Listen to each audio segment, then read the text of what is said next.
আমি দীর্ঘ পর্যায় সারণী বিভিন্ন মৌল সম্পর্কে আলোচনা করেছিলাম, গ্রুপ ডিসকাশন করেছিলাম।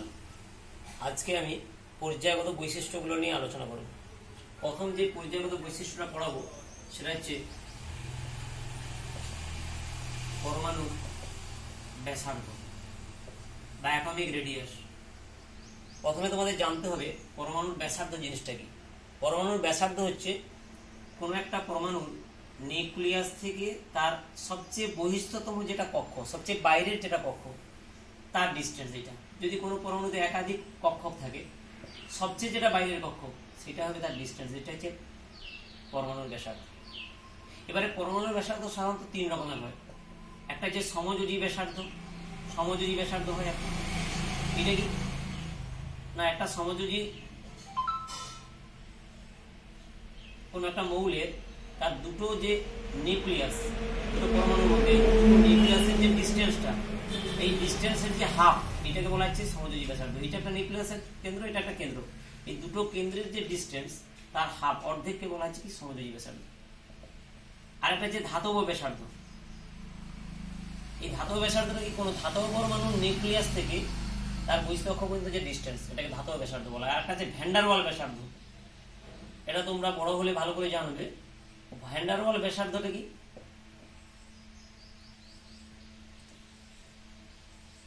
এই দুটি অণু আছে, এর নিউক্লিয়াস আর এই নিউক্লিয়াসটার এই যে ডিস্টেন্সটা, এর হাফ, এটাকে বলা হয় ভ্যান্ডারওয়াল ব্যাসার্ধ। এই জন্য মনে রাখবে সবচেয়ে ভ্যান্ডারওয়াল ব্যাসার্ধটা বড় হয়, তারপর ধাতব ব্যাসার্ধ, তারপর সমযোজী ব্যাসার্ধ। সমযোজী ব্যাসার্ধ সবচেয়ে ছোট হয়।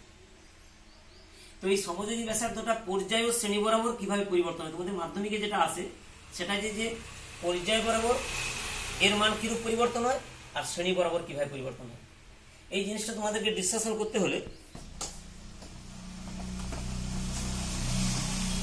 দেখো, আমি একটা পর্যায়ে যাচ্ছি, ধরো দ্বিতীয় পর্যায়ে যাচ্ছি। Lithium, sodium, lithium, beryllium, boron, carbon, nitrogen, oxygen, fluorine, neon. আমি যে lithium, beryllium, boron, carbon, nitrogen, oxygen আছে, এর ইলেকট্রন বিন্যাসটা তোমাদের মাধ্যমিক লেভেলে আমি ডিসকাশন করছি। এর বহিঃস্থকে দেখো একটা ইলেকট্রন আছে, এর দুটা, এর তিনটা, এর চারটা, এর পাঁচটা, এর ছটা, এর সাতটা, এর আটটা। দেখো পর্যায় বরাবর যখন আমি যাচ্ছি, প্রত্যেকে দেখো কক্ষ সংখ্যা স্থির আছে। দেখো মুখ্য কোয়ান্টাম সংখ্যা স্থির আছে। দেখো কে কক্ষ, এল কক্ষ, কে কক্ষ, এল কক্ষ। তাহলে প্রত্যেকটা মৌলের যত বাম থেকে আমরা ডান দিকে যাচ্ছি পর্যায় বরাবর, প্রত্যেকটা মৌলের কক্ষ সংখ্যা অপরিবর্তিত থাকছে, কিন্তু সর্ববহিষ্ঠ কক্ষে একটি করে ইলেকট্রন বৃদ্ধি পাচ্ছে। দেখো একের জায়গায় 2, 3, 4, 5, 6, 7 এভাবে বাড়ছে। যত বাড়ছে তত কি হবে, প্রোটন সংখ্যা বৃদ্ধি পাবে। ফলে পরমাণুর নিউক্লিয়াসের চার্জ বাড়ার সঙ্গে সঙ্গে তার বাইরের কক্ষের ইলেকট্রনগুলোকে সে তীব্র বেগে আকর্ষণ করবে, তার আকারটা ছোট হবে, ফলে ব্যাসার্ধটা ছোট হয়ে যায়। তাহলে বুঝাতে পারলাম যে বাম থেকে ডান দিকে গেলে কক্ষ সংখ্যা অপরিবর্তিত থাকার জন্য ইলেকট্রন সংখ্যা বাড়ছে, ফলে প্রোটন সংখ্যা বাড়ছে, তাহলে পজিটিভ চার্জ এবং নেগেটিভ চার্জের মধ্যে আকর্ষণ বাড়ছে, অর্থাৎ নিউক্লিয়াস চার্জের সঙ্গে ইলেকট্রনের আকর্ষণ বাড়ছে, ফলে আকারটা ছোট হচ্ছে। কিন্তু মনে রাখবে এই নিয়নে গিয়ে পারমাণবিক ব্যাসার্ধটা, অর্থাৎ নিষ্ক্রিয় মৌলে গিয়ে একদম লাস্টে গিয়ে পারমাণবিক ব্যাসার্ধ কিন্তু খানিকটা বৃদ্ধি পায়, কারণ ওটা ভ্যান্ডারওয়াল ব্যাসার্ধের জন্য। এই ভ্যান্ডারওয়াল ব্যাসার্ধটা দেখা যায় কার ক্ষেত্রে, নিষ্ক্রিয় মৌলের ক্ষেত্রে দেখা যায়। এটা তোমাদের অনেক মাধ্যমিকের বইতে নামও দেওয়া থাকতে পারে, তোমরা লক্ষ্য রাখবে যে পর্যায় বরাবর সাধারণত হ্রাস পায়, কিন্তু নিষ্ক্রিয় মৌলে গিয়ে খানিকটা বৃদ্ধি পায়, এর ব্যতিক্রম কেস। এবার এর ক্ষেত্রে তাহলে পারমাণবিক ব্যাসার্ধ হবে এর, এই দেখো পারমাণবিক ব্যাসার্ধের ক্রমটা দেখো, এটা হচ্ছে পারমাণবিক ব্যাসার্ধের ক্রম। কিন্তু নিয়নের ক্ষেত্রে কিন্তু নিয়ন বেশি ফ্লোরিনের চেয়ে। এরপর আমরা যদি শ্রেণী বরাবর দেখি, ধরো আমরা একটা শ্রেণী নিচ্ছি, প্রথম শ্রেণী hydrogen, lithium, sodium, potassium, rubidium, caesium, francium. এই যে আমি একটা শ্রেণী নিলাম, দেখো এর বাইরে কক্ষে একটা ইলেকট্রন আছে, এর সেখানে আছে কত, একটা, কিন্তু এর কক্ষ সঙ্গে বেরিয়ে যাবে একটা কক্ষ, কে কক্ষ, কিন্তু এখানে কে আছে, এল আছে। দেখো এর 2 আর 1 তোমরা মাধ্যমিকে পড়েছো, কে এল এম, দেখো তিনটে কক্ষ হয়ে গেছে। এই দেখো 2 আর 1 পটাশিয়ামের ক্ষেত্রে দেখো আস্তে আস্তে করে কক্ষ সঙ্গে বেরিয়ে যাচ্ছে। এরপরে রুবিডিয়ামের ক্ষেত্রে একটা বেরিয়ে যাবে, কে এল, কে এল এম, কে এল এম। তাহলে আমি যত নিচের দিকে যাচ্ছি আস্তে আস্তে করে দেখো, হাইড্রোজেনের একটা কক্ষ ছিল, লিথিয়ামের ক্ষেত্রে 2টা কক্ষ, সোডিয়ামের ক্ষেত্রে 3টে কক্ষ, পটাশিয়ামের ক্ষেত্রে দেখো 4টা কক্ষ, রুবিডিয়ামের ক্ষেত্রে দেখো 5টা কক্ষ। এইভাবে আস্তে আস্তে করে ফলে নিউক্লিয়াস থেকে তার ডিস্টেন্স বেড়ে যাবে, অর্থাৎ ইলেকট্রন সংখ্যা বাড়ার সঙ্গে সঙ্গে তাদের কক্ষ সংখ্যাটা বেড়ে যাচ্ছে। ফলে কি হবে, আমরা কোনো শ্রেণী বরাবর উপর থেকে নিচের দিকে এলে তার কি হবে, পরমাণুর ব্যাসার্ধ তথা পরমাণুর আকার তথা আয়তন বৃদ্ধি পাবে। এটা মাথার মধ্যে রাখবে। এক্ষেত্রে পরমাণুর ব্যাসার্ধ, পরমাণুর আকার এবং পরমাণুর আয়তন একই অ্যান্সার হবে। যদি আমাকে এখানে পরীক্ষায় উত্তর লিখতে দেয়, দেখো প্রথম শ্রেণী ক্ষেত্রে হাইড্রোজেনের চেয়ে লিথিয়ামের ব্যাসার্ধ বড়, সোডিয়াম তারপর পটাশিয়াম, তারপর রুবিডিয়াম, তারপর সিজিয়াম, এরকম ভাবে দেখো ক্রমশ বৃদ্ধি পাচ্ছে নিচের দিকে। আচ্ছা, এরপরে আমি তোমাদের যাচ্ছি নেক্সট টপিক, তড়িৎ ঋণাত্মকতা। তড়িৎ ঋণাত্মকতা বা এটাকে ইংলিশে বলা হয় ইলেকট্রোনেগেটিভিটি, বাংলায় আরেকটা কথা আছে অপরা তড়িৎ ধর্মিতা কাকে বলে। তোমরা রাসায়নিক বন্ধনে পড়েছো HCl। HCl এই যে একটা যৌগ, এটা একটা সমযোজী বন্ধন আছে এর মধ্যে। এই বন্ধনে সবসময় কটা ইলেকট্রন থাকে? দুটো ইলেকট্রন থাকে। এই সমযোজী বন্ধন সৃষ্টিকারী ইলেকট্রন জোড়কে যদি কোনো পরমাণু তার কাছের দিকে আকর্ষণ করে, অর্থাৎ এর ইলেকট্রন জোড়টা ক্লোরিনের দিকে সরে আসবে, তাহলে এই আংশিক নেগেটিভ হয়ে যাবে, এই আংশিক পজিটিভ হয়ে যাবে। তাহলে এই ক্লোরিন আমি তাহলে বলবো যে ক্লোরিনের তড়িৎ ঋণাত্মকতা হাইড্রোজেন অপেক্ষা অনেক বেশি। অর্থাৎ অনুষ্ঠিত সমযোজী বন্ধন সৃষ্টিকারী কোনো ইলেকট্রন জোড়কে যদি কোনো পরমাণু তার নিজের দিকে আকর্ষণ করে, সেই আকর্ষণ করার প্রবণতাকে বলা হয় তড়িৎ ঋণাত্মকতা বা অপরা তড়িৎ ধর্মিতা বা ইলেকট্রোনেগেটিভিটি। পর্যায় বরাবর এর মান কিরূপ পরিবর্তন হয় এটা আমাদের জানতে হবে।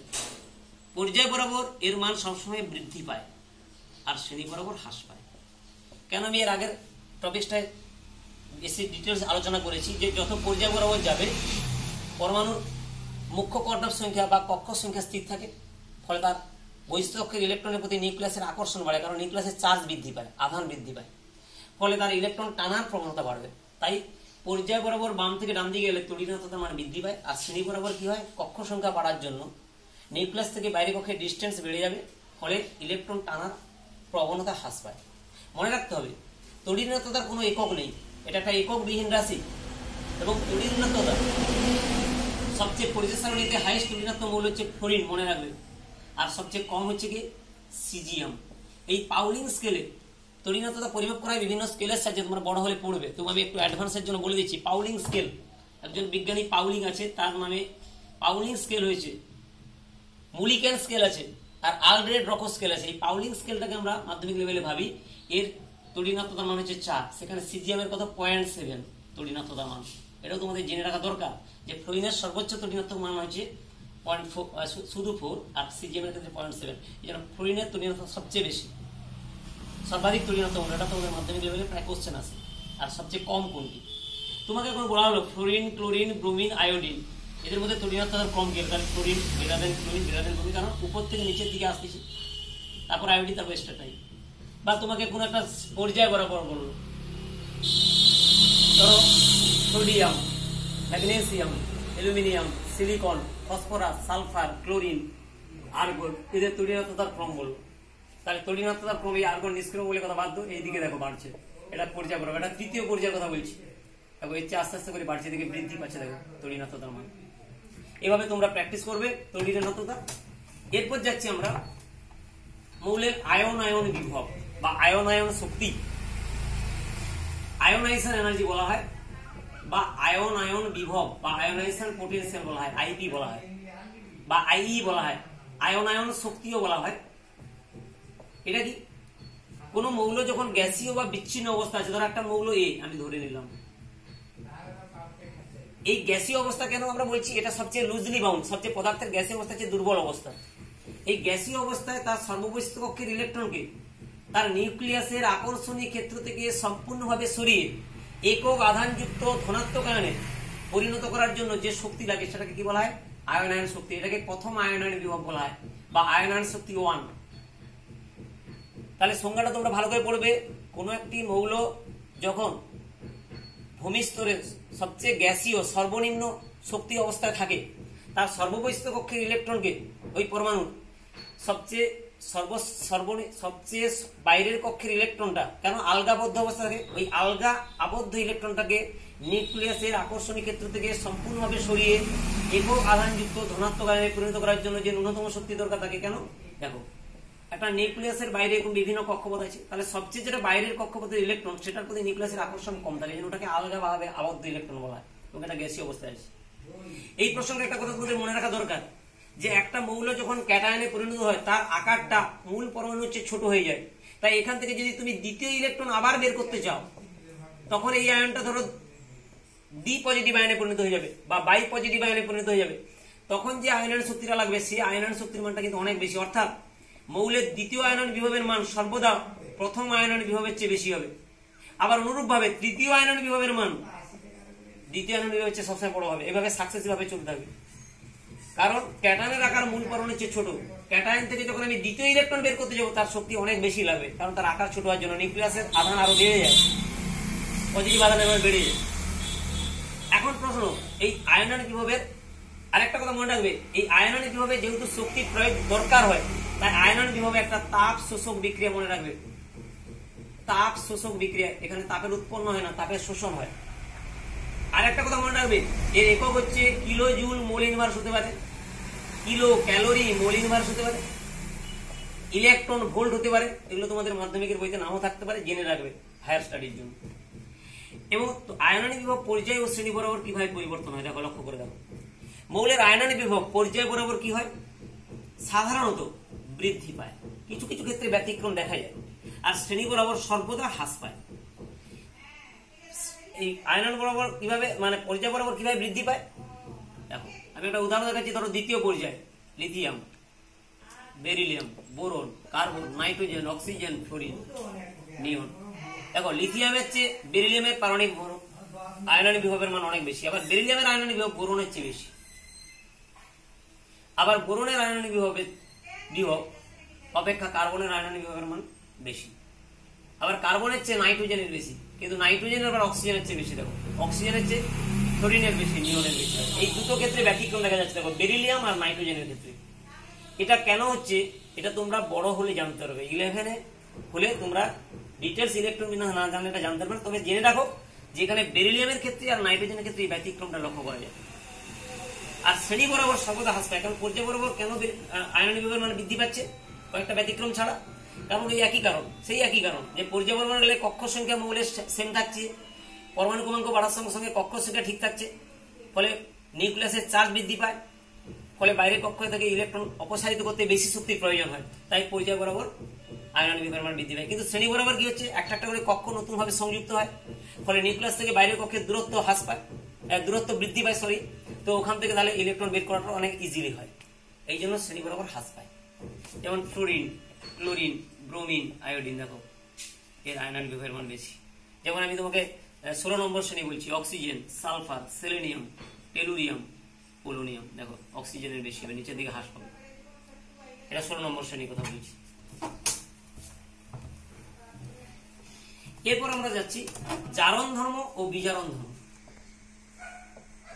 জারণ ও বিজারণ ধর্ম, অক্সিডেশন প্রপার্টি ও রিডাকশন প্রপার্টি।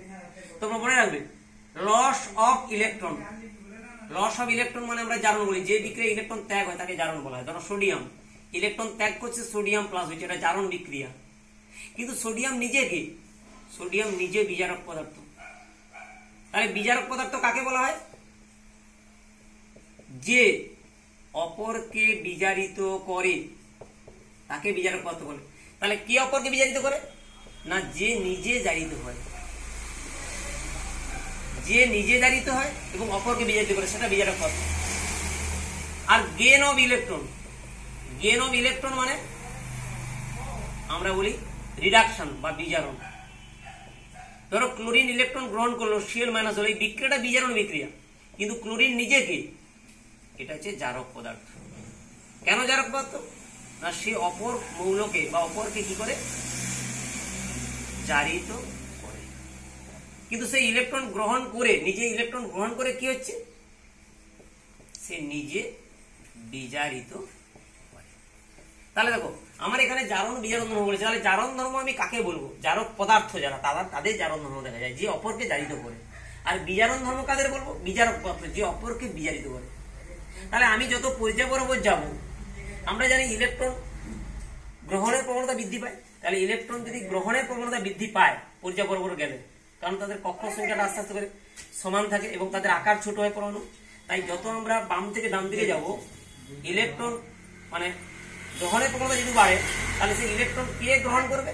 না, জারক পদার্থটা গ্রহণ করবে। এই জন্য পর্যায় বরাবর গেলে দেখবে জারণ ধর্ম মৌলের বৃদ্ধি পায়। কেন?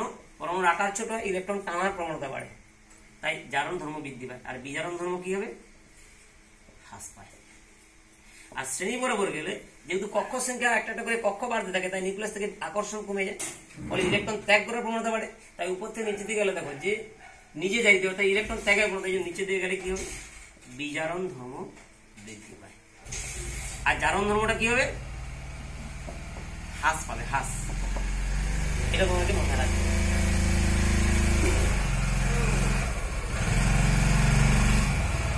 এই একই কারণে এই যে ফ্লোরিন, ক্লোরিন, ব্রোমিন, আয়োডিন বলবো, তাহলে কার জারণ ধর্ম বেশি? সবচেয়ে ফ্লোরিনের জারণ ধর্ম বেশি। ফ্লোরিনের সবচেয়ে কেন? উপর থেকে ফ্লোরিন, ক্লোরিন, ব্রোমিন, আয়োডিন, এই শ্রেণীগুলো তোমরা ভালো করে মনে রাখবে। কার পরে কোন মৌলটা আছে? যেহেতু ফ্লোরিনের জারণ ধর্ম সবচেয়ে বেশি আর আয়োডিনের বিজারণ ধর্ম সবচেয়ে বেশি। যেমন nitrogen, phosphorus, arsenic, antimony, bismuth, এখন নাইট্রোজেনের সবচেয়ে জারণ ধর্ম বেশি আর বিসমাথের সবচেয়ে এখানে বিজারণ ধর্ম বেশি। বিজারণ ধর্ম নিচের দিকে কি হয়, বৃদ্ধি পায়। আমি একটা পর্যায় বরাবর যাচ্ছি। ধরো lithium, beryllium, boron, carbon, nitrogen, oxygen, fluorine, দেখো জারণ ধর্ম ক্রমশ বৃদ্ধি পাচ্ছে না, এর সবচেয়ে জারণ ধর্ম বেশি হয়ে দিকে জারণ ধর্ম বাড়ছে আর শ্রেণী বরাবর কমছে। বুঝাতে পারলাম? এরপর হচ্ছে ধাতব এবং অধাতব ধর্ম, মেটালিক ও নন মেটালিক ক্যারেক্টার। ধাতু মানে যে সহজে ইলেকট্রন ত্যাগ করে তাকে ধাতু বলা হয়, আর অধাতু কাকে বলা হয়? যে সহজে ইলেকট্রন গ্রহণ করতে পারে তাকে অধাতু বলা হয়। তাহলে তোমরা বুঝতে পেরেছো, যদি আমি পর্যায় বরাবর বাম থেকে ডান দিকে যাই, ইলেকট্রন গ্রহণের প্রবণতা বাড়ে, তাহলে পর্যায় বরাবর কি হবে, অধাতব ধর্ম বৃদ্ধি পায়, ধাতব ধর্ম হ্রাস পায়। আর শ্রেণী বরাবর যেহেতু ইলেকট্রন ত্যাগের প্রবণতা বৃদ্ধি পায়, যেহেতু কক্ষ সংখ্যা বেড়ে যায়, নিউক্লিয়াস থেকে ডিস্টেন্সটা বেড়ে যায়, তাই নিচের দিকে উপর থেকে নিচে গেলে ধাতব ধর্ম মৌলের বৃদ্ধি পায় আর অধাতব ধর্ম হ্রাস পায়। এছাড়া তোমাদের মাধ্যমিকে খুব একটা গুরুত্বপূর্ণ প্রশ্ন পরীক্ষাতে প্রায় আসে, তোমরা জানো, হাইড্রোজেনকে কেন দুষ্টু মৌল বলা হয়? দুষ্টু মৌল, এটা প্রায় মাধ্যমিকে তোমাদের আসে। কারণ হাইড্রোজেন 1 নম্বর শ্রেণীতে আর 17 নম্বর শ্রেণীতে হ্যালোজেনের সঙ্গে বুঝতে পারে। 1 নম্বর শ্রেণীতে ক্ষার ধাতুর সঙ্গে আর 17 নম্বর শ্রেণীতে হ্যালোজেনের সঙ্গে। এই 1 নম্বর শ্রেণীর মৌলগুলোর সঙ্গে সাদৃশ্য বই আর 17 নম্বর শ্রেণীর সঙ্গে সাদৃশ্য। যেমন 1 নম্বর শ্রেণীর মৌলগুলোর মতো, যেমন lithium, sodium, potassium, rubidium, caesium, এই সমস্ত মৌলের মতো এরা কি এর যোজ্যতা 1, এই সহজে 1 পরমাণু হিসেবে কাজ করে। এরাও 1 পরমাণু, হাইড্রোজেনও 1 পরমাণু, এর যোজ্যতা 1। হাইড্রোজেন যেমন একটা ইলেকট্রন ত্যাগ করে নিজে জারিত হয়, তেমনি ক্ষার ধাতুগুলো লিথিয়াম ইলেকট্রন ত্যাগ করে সহজে নিজে জারিত হয়, তার মানে এদের বিজারণ ধর্ম দেখা যায়। যেমন ক্ষার ধাতু মৌলগুলো সহজে হ্যালাইড গঠন করে, হাইড্রোজেনও হ্যালাইড গঠন করতে পারে, সোডিয়াম ক্লোরাইডের সঙ্গে বিক্রিয়া করে সোডিয়াম ক্লোরাইড তৈরি করতে পারে, যেমন লিথিয়াম করে তেমনি হাইড্রোজেনও করতে পারে। ঠিক অনুরূপভাবে 17 নম্বর শ্রেণীতে যে হ্যালোজেন আছে, ফ্লোরিন, ক্লোরিন, ব্রোমিন, আয়োডিন, এরা গ্যাসীয় অবস্থায় দ্বিপরমাণু F2, Cl2, Br2 এগুলো রূপে থাকে, তেমনি হাইড্রোজেনও H2 গ্যাসীয় এবং দ্বিপরমাণু অবস্থায় থাকে। হ্যালোজেন মৌলগুলো যেমন সাধারণত সমযোজী যৌগ গঠন করতে পারে, তেমনি হাইড্রোজেনও সমযোজী যৌগ গঠন করতে পারে। আরো অনেক বৈশিষ্ট্য আছে, তোমরা পড়বে বই থেকে, আমি কয়েকটা বললাম। এই কারণের জন্য হাইড্রোজেনকে দুষ্ট মৌল বলা যায়। সে 1 নম্বর শ্রেণীর সঙ্গে বুঝতে পারে, ক্ষার ধাতুর সঙ্গে, আবার হ্যালোজেন মৌলগুলোর সঙ্গে বুঝতে পারে। এই চ্যাপ্টারে তেমন বিশেষ কিছু নেই, এই বলে চ্যাপ্টারটা তোমাদের